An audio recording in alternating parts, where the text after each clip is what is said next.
I think there are 5 top things to look at when you're looking at growing soybeans for the first time, and I'll speak about Kelburn and the Manitoba area that I work in.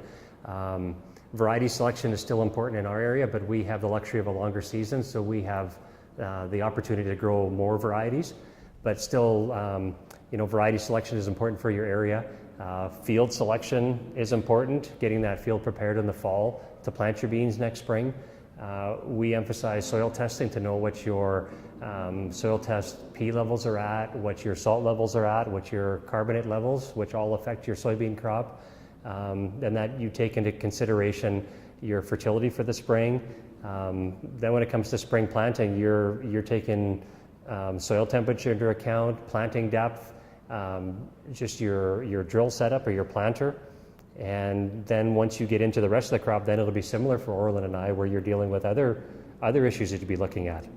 So weed control through the season, and then looking at harvest. So it's there are 5 top things, but it goes through, it's kind of a cycle through the whole year that you have to take it all into account and just be prepared for beans and planting a different crop. So Saskatchewan is very similar, but you've got maybe more limitations on what's available for you. Well, I think the one difference with the Regina area and Saskatchewan and the Bennett Farm area, our fall preparation would be totally different than Kelburn would be. There's very little, if not no, fall tillage done to prepare the soil. There is guys doing some, but very little. And then also that variety selection, we don't have the opportunity to pick anything usually other than those early maturing beans. So it's after that point, it's kind of the same cropping system, whether it's a Roundup Ready bean or an Extend type bean, and then how you want to use the product in a season. But